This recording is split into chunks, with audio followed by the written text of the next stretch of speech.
کچھ غلطیاں ہم کرنا نہیں چاہتے پر ہم سے ہو جاتی ہیں، کچھ دل ہم توڑنا نہیں چاہتے پر وہ ٹوٹ جاتے ہیں، ہماری مجبوری ہوتی ہے ٹوٹ جاتے ہیں۔ رات کو اس کی بارگاہ میں ہاتھ باندھ کے کشکول طلب دراز کر کے خوب استغفار پڑھنا چاہیے کہ مالک بندے ہیں نا، کیا کریں، نفس کا ساتھ ہے، دنیا کا ساتھ ہے، خواہشات نفسانیہ، مالک معاف کر دے۔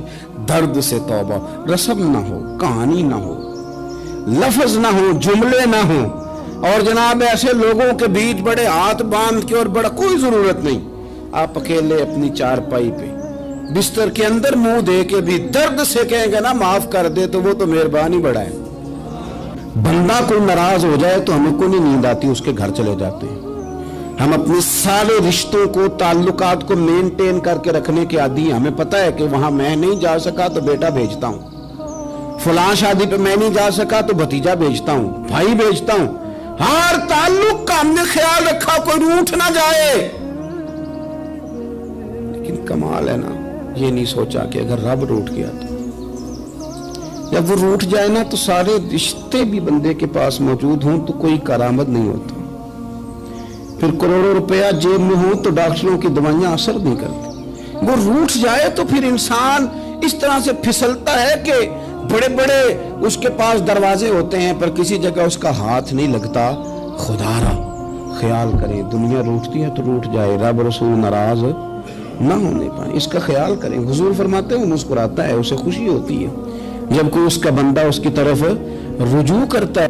آپ دیکھیں نا، سارے ڈاکٹروں نے کہہ دیا کہ اس کے تو گردے، معدہ، جگر ہر چیز ختم ہے، گھر لے جاؤ، خدمت کرو، ہر طرف پریشانی ہے۔ وہ بندہ بھی سمجھ گیا ہے کہ آخری وقت آ گیا، کل جاؤں پرسوں جاؤں، تیاری ہو گئی، سب لوگ آ گئے، باہر والے بھی آ گئے، یہ ماحول ایک عجیب رنگ اختیار کر گیا۔ اچانک ایک ڈاکٹر نے آ کے کہا نہیں نہیں غلطی لگ گئی تھی۔ مجھے بتائیے انداز کیا ہوتا ہے؟ بغیر دوائی کے بندہ اٹھ کے کھڑا نہیں ہو جاتا، او میں تو بچ گیا ہوں۔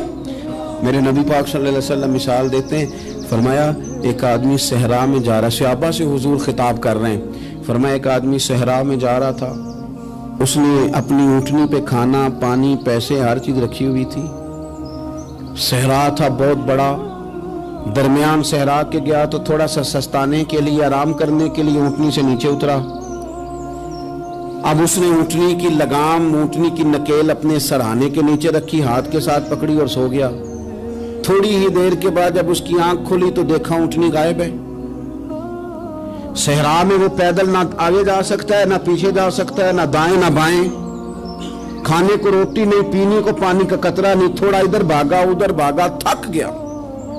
کریم محبوب فرماتے ہیں وہ پوری طرح نڈھال ہو گیا اور مایوس ہو گیا، معاذ اللہ، مایوس ہو کے دوبارہ اسی جگہ آ کے لیٹ گیا جہاں پہلے لیٹا تھا، انتظار کرنے لگا کہ اب موت ہی آئے گی، آخری وقت ہے، اب نہ میں پیدل یہ صحرا کراس کر سکتا ہوں، نہ پیچھے جا سکتا ہوں، نہ کھانا ہے نہ پانی ہے، سوائے موت کے کوئی سہارا نہیں۔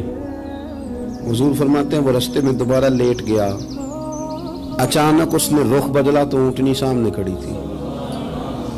حضور نے صحابہ سے پوچھا بتاؤ نا اسے بھلا کتنی کو خوشی ہوگی؟ یا رسول اللہ جسے نئی زندگی مل گئی ہے۔